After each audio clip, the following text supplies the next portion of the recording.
First of all, I want to thank all of you for coming. This is a very, very important time in the life of this country, and no bill is more important than the Save America Act. The President did the right thing yesterday by canceling the bill signing unless the SAVE Act is attached.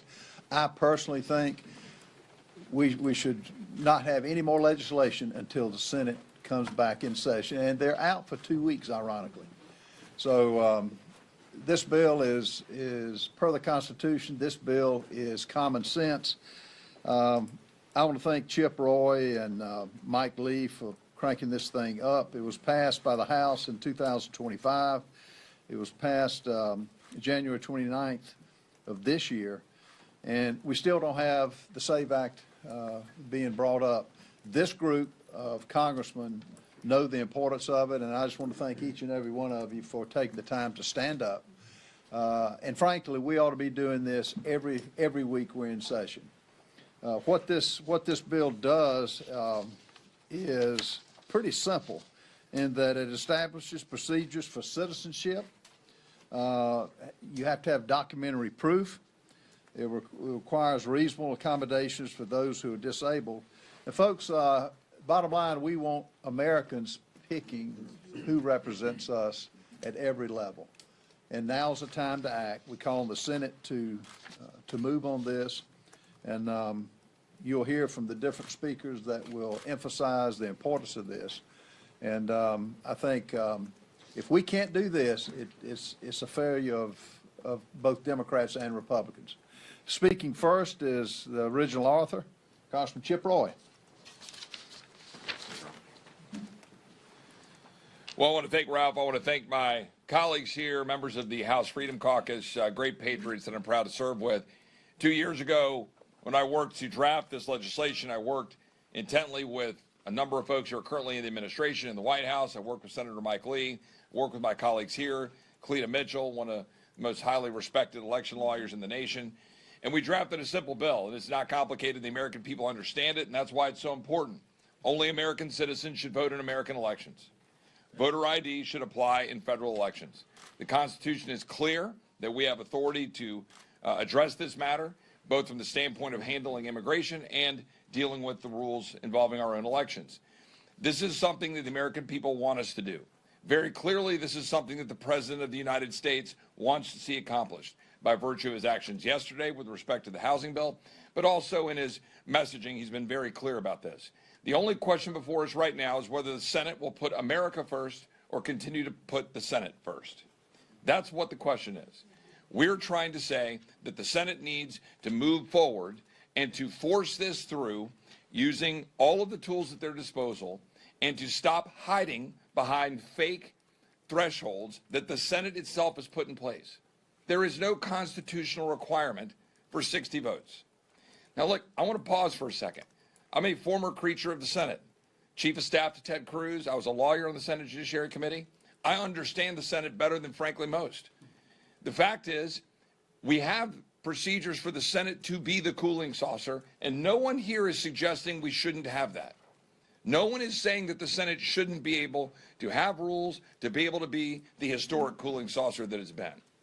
But for senators to blindly ignore the history of the Senate, in being able to pass the Civil Rights Act, for example, in the 1960s, after 3 months of sitting on the floor of the House, forcing people to go through the actual work of filibustering on the floor of the Senate, through the rules and the procedures, going through two-speech rule and so forth, to then burn their time and then force the question to a 51-vote threshold, that's the Senate working. Today, they're hiding. And we want them to come forward and to own this issue that we believe is paramount to the future of this nation. The republic is hanging in the balance. Will this country be governed and will the decisions be made by American citizens whose forefathers fought, bled, and died for this country? Or will it be made by people who have come in here and invaded our country illegally and are trying to take this country over? There are numerous other topics I could get into. We're here to talk about the Save America Act. This group is committed to getting it done. This group is we're the ones willing to stand up and take the arrows for saying that we're not going to move legislation, that we're going to stand up and say no, that we're going to stand up and try to force the Senate to act. That's one of the reasons why you've seen some things slow down this week. You're seeing rules now not moving forward because we are committed to achieving the objective the American people want us to do, which is deliver. One final point. This president is set apart because he delivers. This president wants to stand up and achieve something for the American people, not just put something up for campaign purposes. That's the difference. We're here to try to win. And that's why I'm proud to affiliate with this group. And now I'll recognize the gentlelady from Tennessee, Dinah Harshbarger.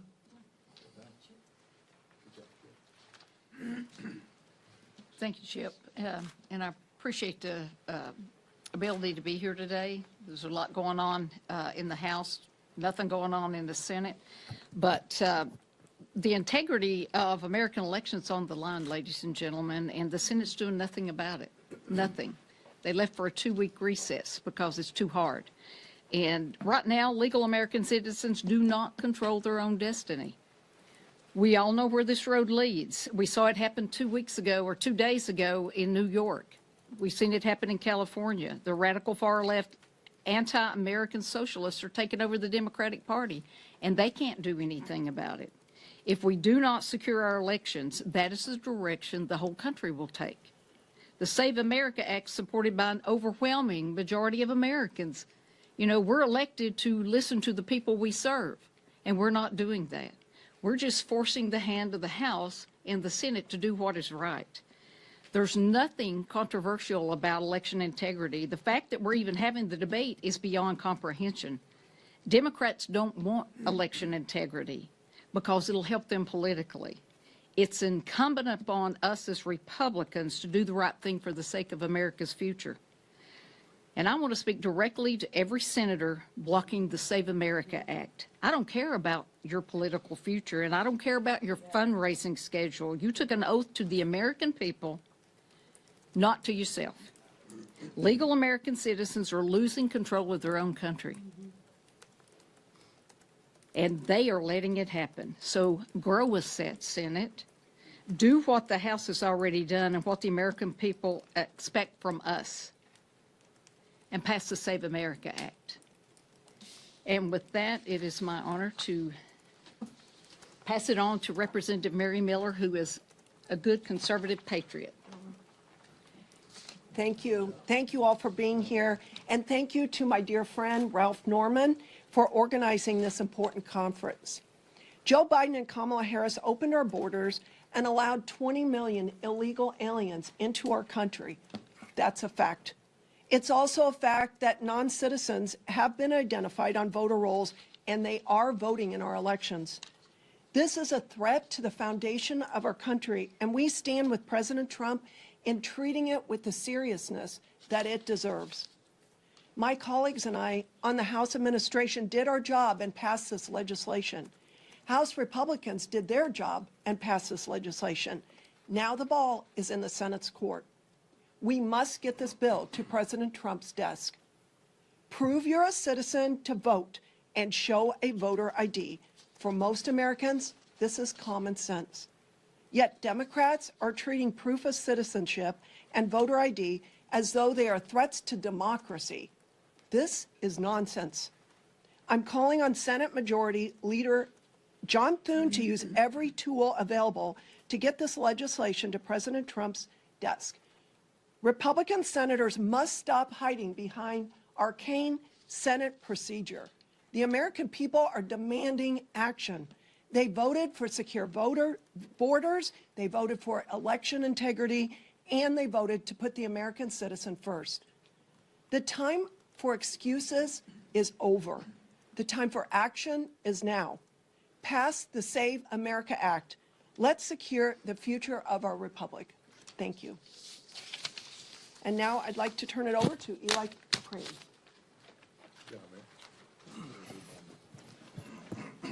Thank you guys for showing up here today. I want to say thank you to Ralph Norman for bringing us all together. I want to say thank you to Chip Roy for being the author of this act. I also want to thank the president for basically blowing this week up and doing the right thing. Unfortunately, that's the only thing that works in this town is political force, and President Trump showed it again yesterday.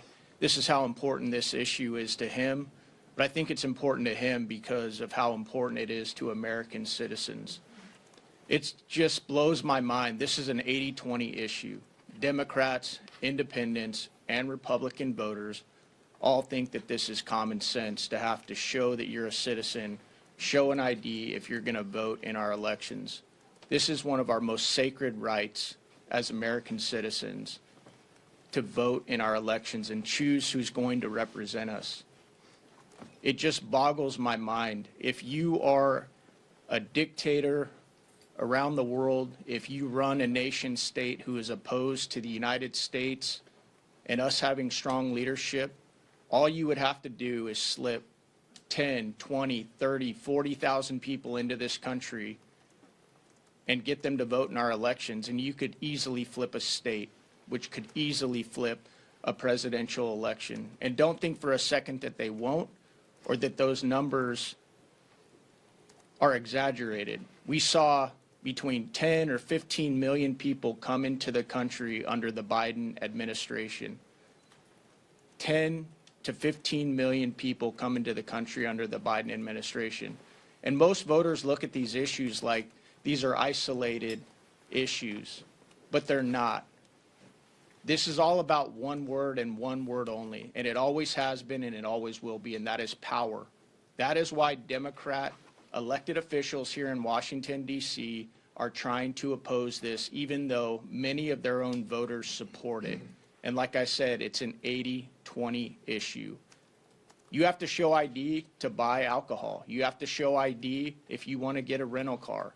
But oh no, you couldn't possibly need to show ID to exercise your most critical right in this country, and that's to choose who our representation is, who our leaders are.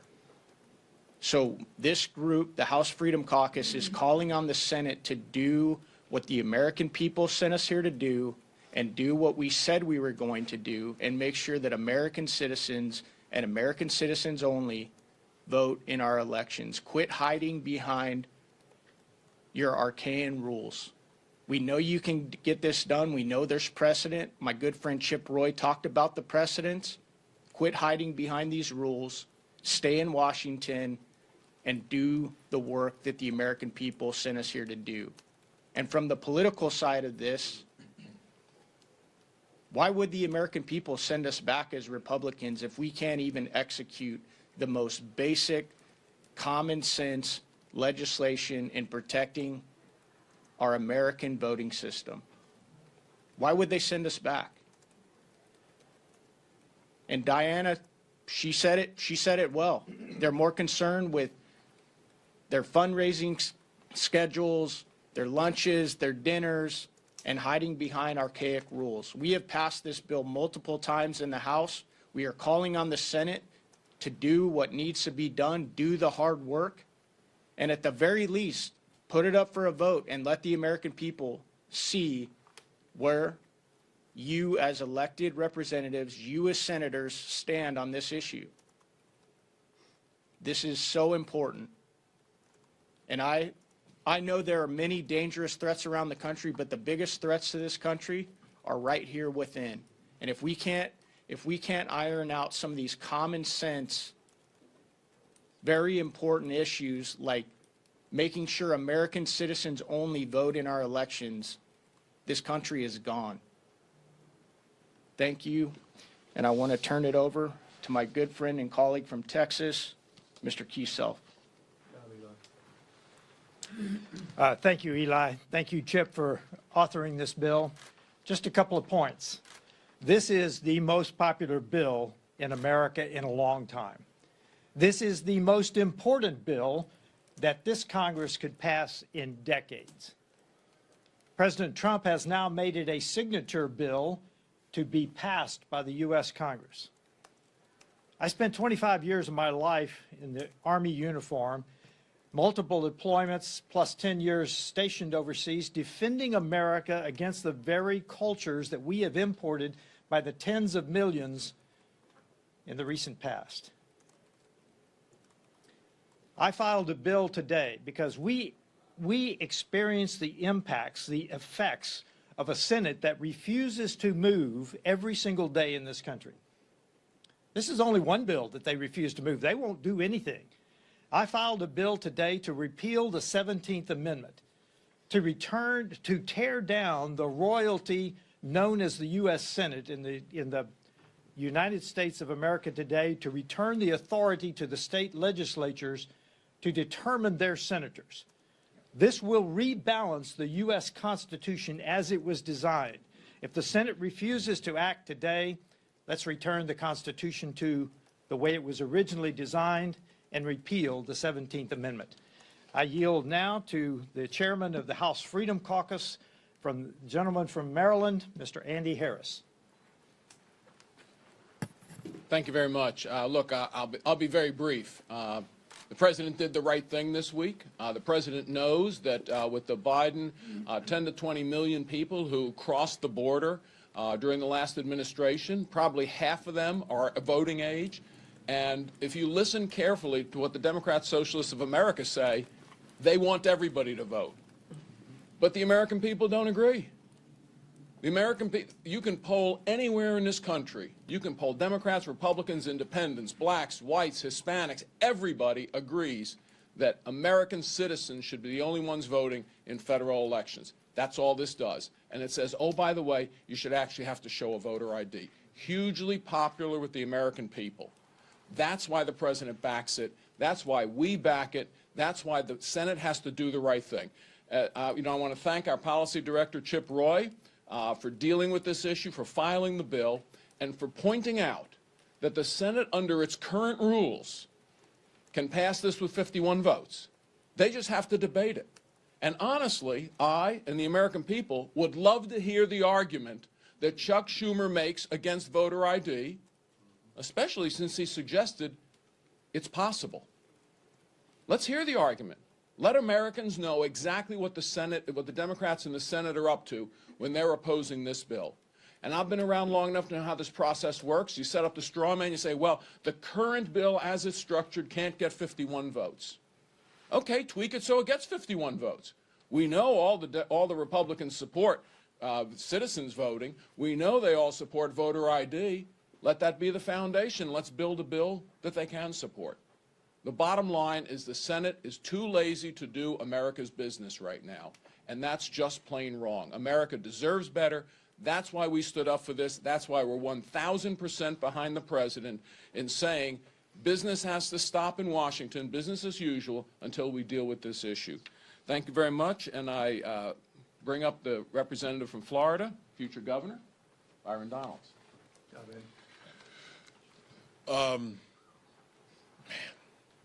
The Senate sucks. I'm just going to come out and say it. They suck. This is not hard.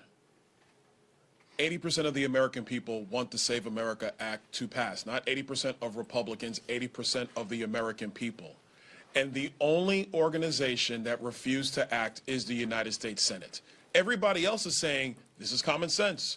We should do common sense things. Let's make sure only Americans are voting in our elections. Makes sense, right? Let's protect the franchise of the American people. Let's make sure that people who are sent to Washington are being voted on by Americans.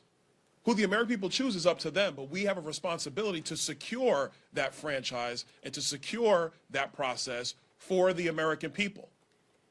And what is happening in the U.S. Senate is laziness, and quite frankly, it's disgusting. What? The Senate Democrats don't want to have voter ID in America. Why? Because they want to maintain their power.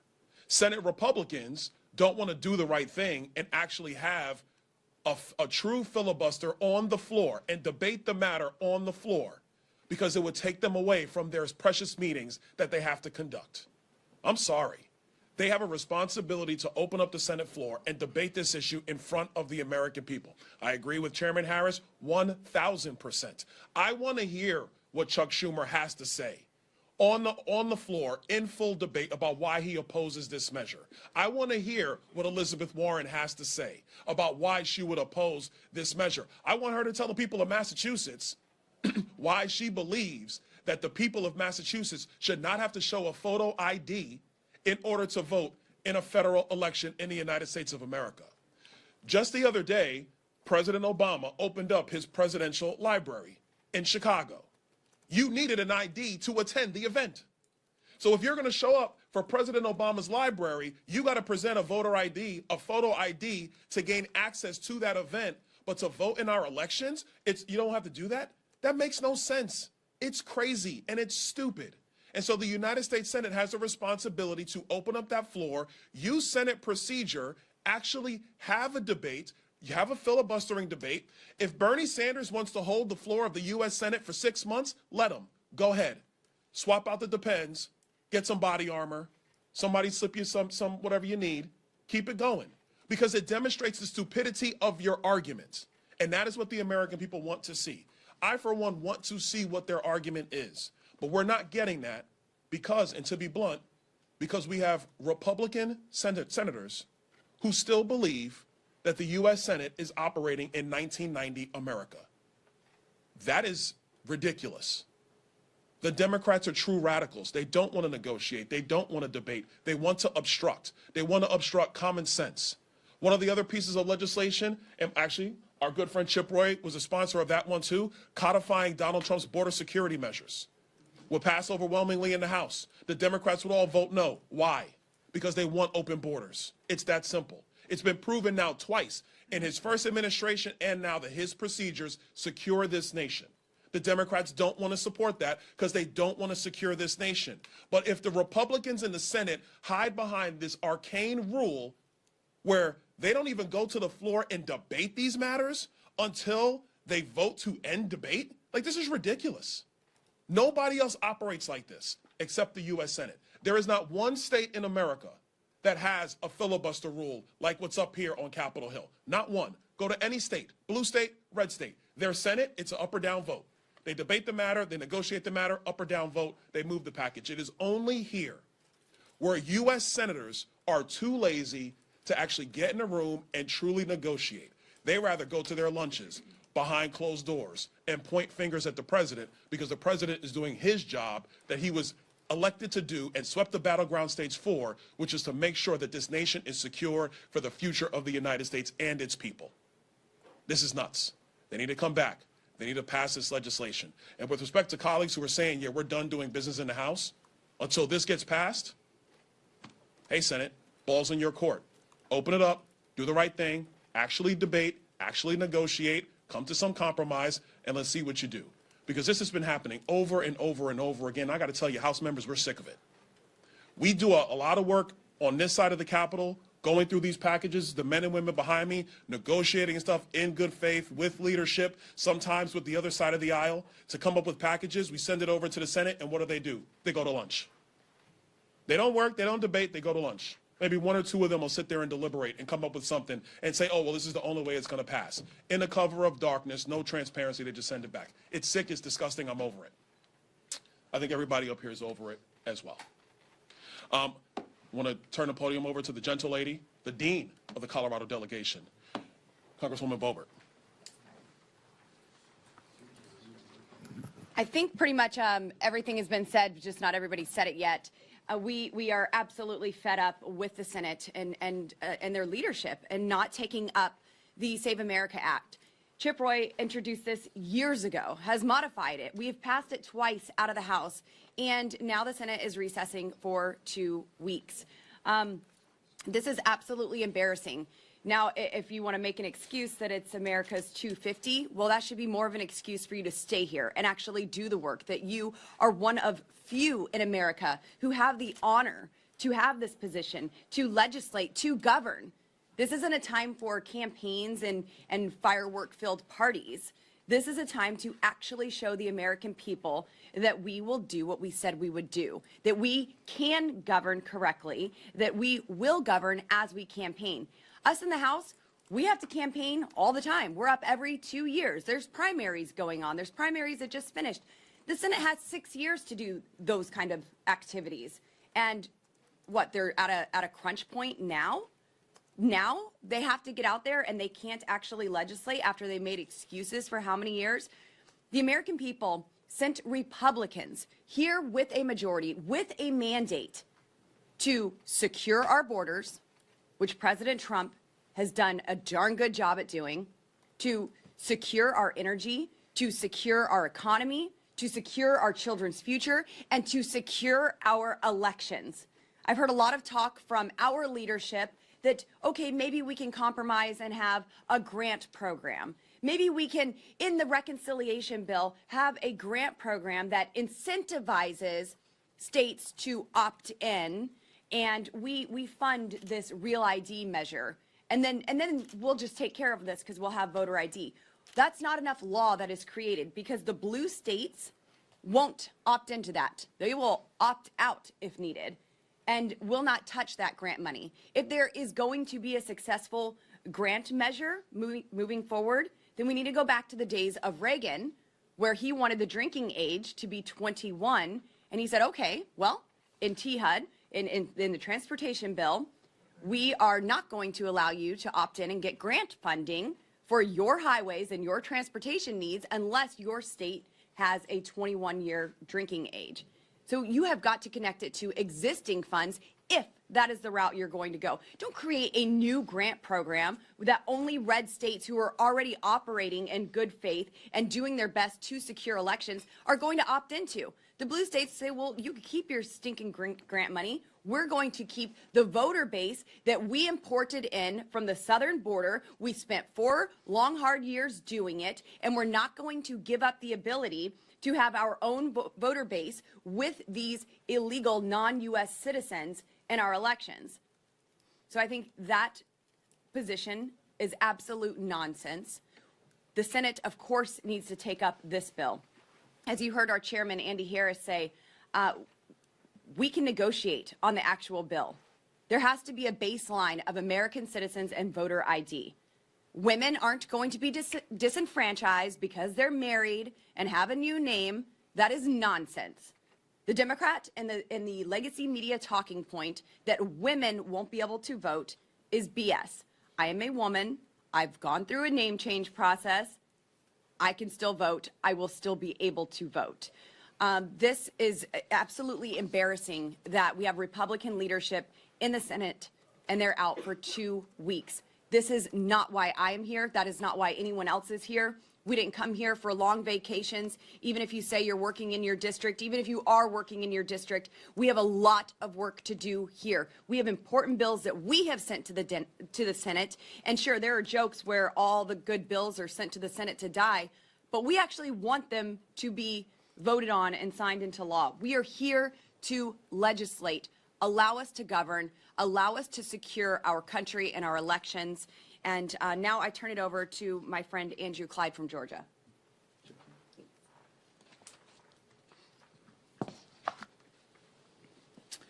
Thank you and good morning. My House Freedom colleagues and I were central in passing the Save America Act here in the House. And in fact, my good friend and our very own Chip Roy wrote the bill. And so Ralph, thank you for organizing this today.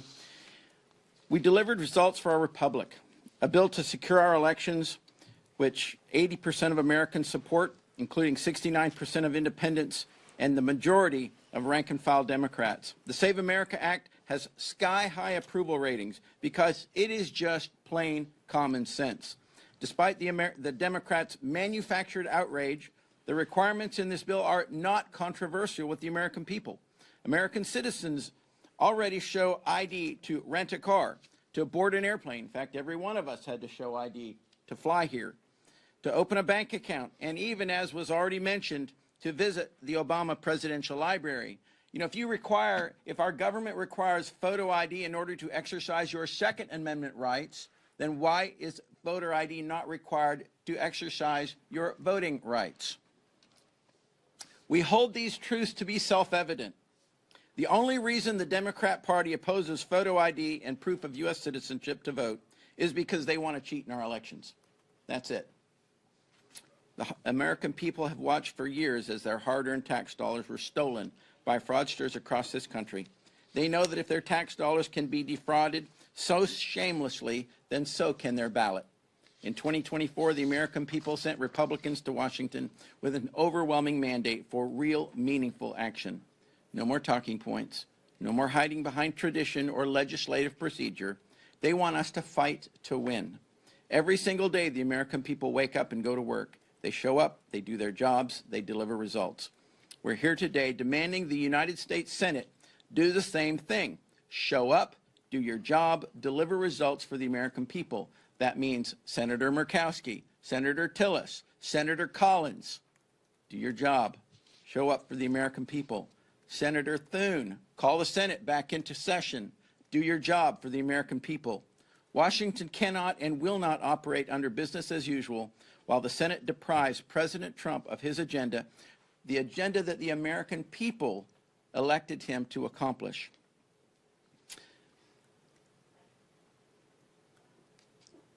We cannot fail to protect America's most sacred civil responsibility, the right to vote. We're here today with a clear and simple message to the Senate.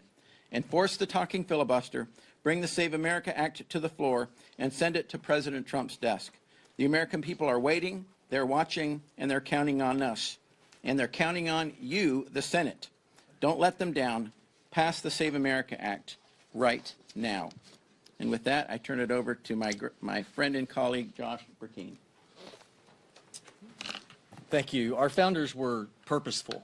And today the word archaic Senate rules have come up. That implies something of tradition that some people would rally around and say, well, that's conservative. Let's go off to tradition. But we are straining the gnat and eating the camel because that tradition is unconstitutional. So for the times that you've heard it said that it's archaic, it's also unconstitutional. And let me give you basis for that. If you read Federalist 73, Hamilton talks about that they did fear the excess of lawmaking, but they believed in the unique structure of the Constitution that the veto pen of the president was what separated us. And that alone, they were willing, as they said in Federalist 73, they knew that they would sacrifice a few good bills, but they feared the bad bills more. What the United States Senate has been operating off of, and I want to be clear, as Representative Roy talked about, we're not even talking about getting rid of the filibuster. But to take it to the nth degree, if we were, the filibuster itself came in 1806, and it was an accident. You heard that right.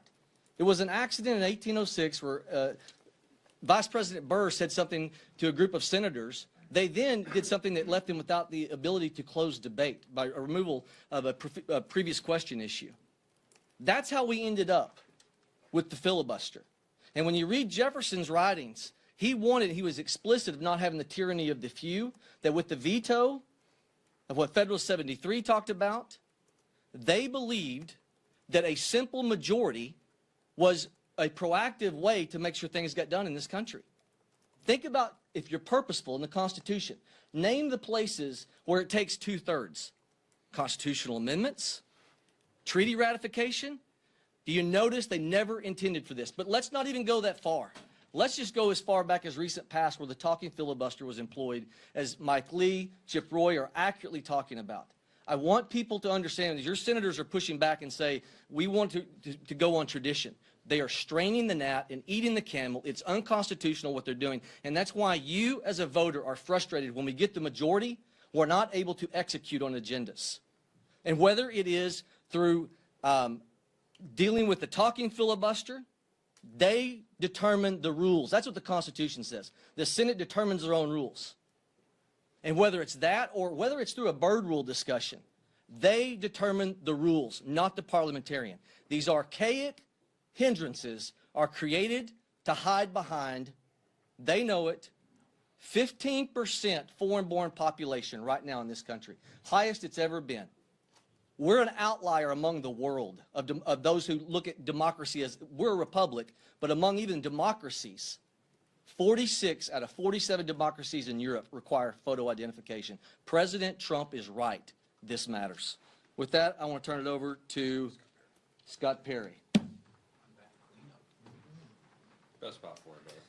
Morning, everybody. Look, I'm just going to call the balls and strikes here. The Senate stands in utter contempt, not of my colleagues here, not only of the institution, well, of my colleagues, but not only of my colleagues in the institution, but primarily of the American people. That's who they stand in contempt of. This is an issue, as has been explained over and over again, has bipartisan, strong, very strong, it doesn't matter where you are on the political spectrum, by and large, if you're an American, you agree with this in overwhelming percentages. And for the Senate to just get up and walk out, remember, it only takes one vote to object. Only takes one. And, you know, I don't want to pick on my own team here, but the American people sent all of us here to get something done. And they see, the American people know what time it is, right? They just watched what happened in New York City. They watched what happened in Los Angeles. They're watching communists take over. They're watching Sharia law being affected and implemented across their country. They know what time it is. And they sent people here to do something about that. And we're doing our level best in the House of Representatives with a small majority to try and deliver for the American people. But the Senate is more interested, I'm just going to say this, both sides, you got to call the balls and strikes, both sides in the status quo here. They're hoping that at some point the Trump presidency ends, the Freedom Caucus ends, the American people get tired, and they just go back to what they've been doing for decades and decades now, which is nothing, which is literally nothing. This is supposed to be the most important deliberative body on the planet, this place, this building, including the House and the Senate. All we're asking them to do, look, all of us want the Save America Act passed. Most of America, Democrat, Republican, Independent, wants the Save America Act passed. Chip Roy, the author, certainly does. President Trump certainly does. That would be great if they would pass it. But this is the minimum we're asking for the most important deliberative body on the planet. Come to work and deliberate and vote. What we got was, we don't have the votes. We don't have, that's what we heard. We don't have the votes. How do we know we don't have the votes if you're not going to call the vote? Have the debate. Let's hear the arguments. Maybe there's a flaw. Maybe we missed something. Maybe there's some outstanding issue that's important that has been unaddressed. That's what this is about. But they've just walked away and said, to hell with all you people. We don't give a damn what you think. It is unacceptable. And so whether it's Mitch McConnell or, quite honestly, look, we have our right criticisms for the Senate leader, and we're in the majority. We get that. But let's remember, he's not getting any help at all from one Democrat, not one. And there are plenty of Democrats, the overwhelming majority of Democrats in the United States of America that want this bill just like Republicans and just like independents. So while, yes, it goes to leadership because we're in charge here, we're getting no assistance whatsoever, and we're getting absolutely complete and utter contempt from Democrats who won't even support their own party in this issue. And so for whatever it's worth, we demand that they come back and get to work. We'll be here. We'll be here over the independent. We'll be here over Independence holiday. We will stay and do whatever it takes. We have done our job, but if there's more to do, God bless it, we will stay and suffer through it because that's what you hired us to do. That's what the American people demand of us. But to walk away and just leave it open for 2 weeks and do nothing while the world is on fire, while our country remains on fire. Ladies and gentlemen, we know the Senate's broken. We're in the House. We can't fix it, but they can. They just refuse to, and there's going to be consequences for that, I'm sure. The American people are fed up. Now yield back. Folks, in closing, again, thank all of my colleagues for coming here. Let me appeal for each one of you listening to this through the news channels and through the media. We need your help. We, the people, call in 100 senators and tell them to come back. We can't individually do it ourselves or as a group. We need every American to get on the phone, text, call your senators to get them back up here and do the job. America is waiting. As has been said, now's the time, and we can't wait any longer. We'll be glad to take some questions. Thanks, sir. Congresswoman Luna brought this up a little bit, but Speaker Johnson said multiple times yesterday he thinks the path now is to include some SAVE-like elements in reconciliation involving a grant program. Is that something you guys would support in reconciliation or think that this satisfies the need for this? We'll let each one of them speak, but from my standpoint, I don't want to vote on anything else. Until this is passed and attached to the bills coming forward, I'm not voting for anything. And I think a lot of people are fed up. That's our way of saying, come back and do your job. Chip? Yeah, I mean, the only thing that I would add is we're not interested in getting a watered-down version of this. And a lot of things are thrown around about saying that the Save America Act can ride on reconciliation. And with all due respect, we've not gotten any signals from the Senate that they're inclined to, essentially overturn the parliamentarian and basically blow up the Byrd rule to say that they're going to allow this to pass alongside a reconciliation product. Step one, if you're going to have a reconciliation product, is have a reconciliation product that we can all support. We've not seen that yet. Step two is if you're going to attach the Save America Act, attach it in full and then force the Senate to have to act on it. If the Senate chooses to water it down, then we'll have another bite at the apple when it comes back here and we can tell them what we would do or not do. But what my message is to the Speaker and generally is, don't think we're going to just go add some token measures onto what frankly is not even a product yet that we should be sending over on its own merit, the reconciliation bill, and then say that we've somehow accomplished what we need to do on the Save America Act. We believe, like the President, we need the entirety of the Save America Act passed, and the Senate needs to have that now. And to my colleague's point, get back on the floor of the Senate. Why did you leave last night? Yesterday was Wednesday. They adjourned on Wednesday night to go home for, 2.5 weeks? I mean, I can tell you something. I represent Kerrville. I need to be in Texas next weekend if I can be, a year after those tragic floods. But I'll be right here on July 3rd, July 4th, and I won't be at the fireworks. I'll be here debating if the Senate will come back and do their job. I won't go anywhere. I'll be happy to be here.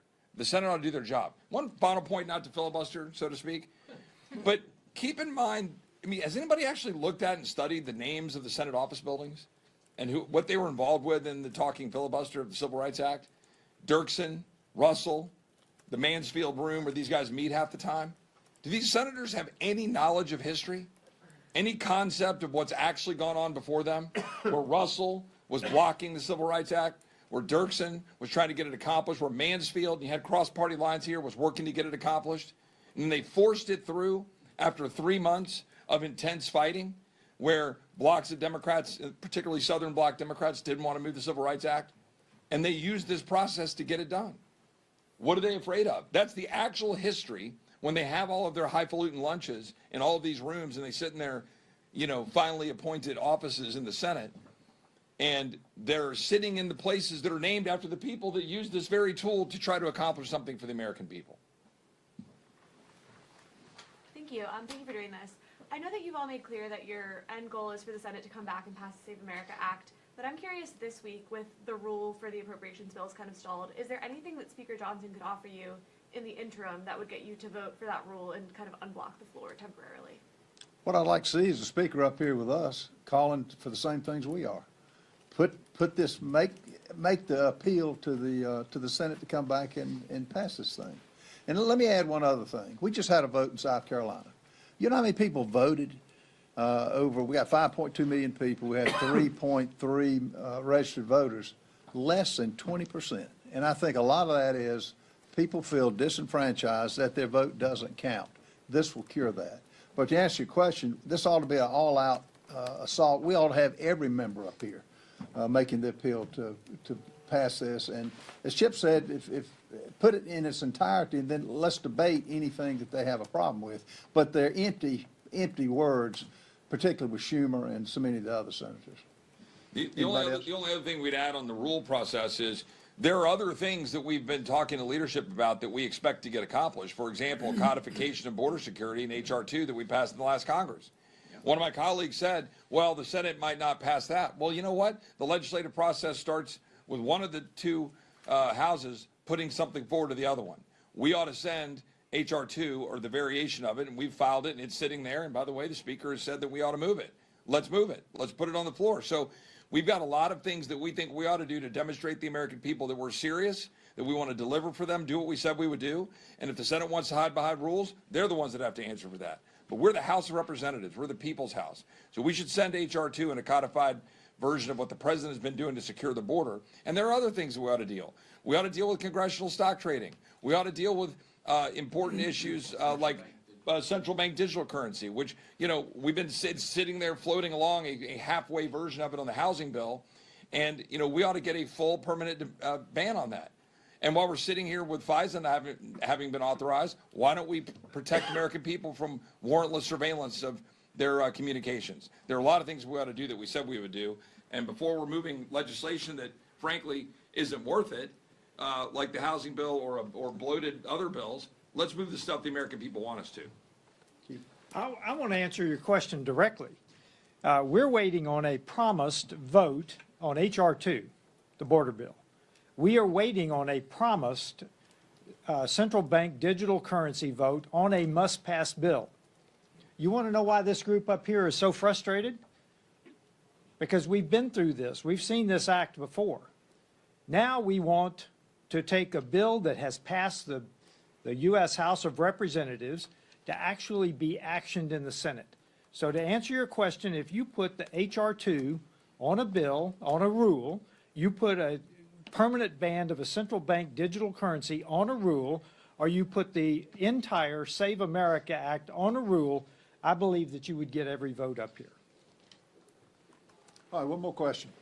Hi, I just wanted to ask, I guess, what specifically you guys would have John Thune do to persuade or coerce some of these holdouts in the Senate. Talking filibuster. Do a talking call the Senate back in session, bring them back. Do a talking filibuster. I think as Byron Donald mentioned, keep them up all night and let any of them speak as long as it takes. So that's what we'd have him do. That's what's missing, not leave on a Wednesday for a 2-week vacation. Yeah. Let me address that, because I came to Congress from the Maryland State Senate, where we had a filibuster rule, and we held filibusters. The longest filibuster in the last 50 years in Maryland was over abortion. It was in the late 90s, and it lasted 8 days. That's it. After 8 days, people got tired, and they took an up and down vote on a simple majority, because at that time we had a 2/3 threshold to close debate. Subsequent to that, the longest debate has been 1 day, because if you debate day and night, you get tired of doing it, and you want to move on to something else. That's the way it works. The Senate has no idea about that, because it hasn't done it for decades. But if they look to the states, that's the way it actually works. You come in, you bring the bill, the debate to the floor, and you make everyone stay there and debate. They have to stay because you have quorum calls, the whole thing. They have to go through that drill. I will guarantee you the Democrats are not going to hold up voter ID for weeks and weeks and weeks in an election year with the American people watching. Guys, thank y'all for coming. Appreciate it. Thank y'all.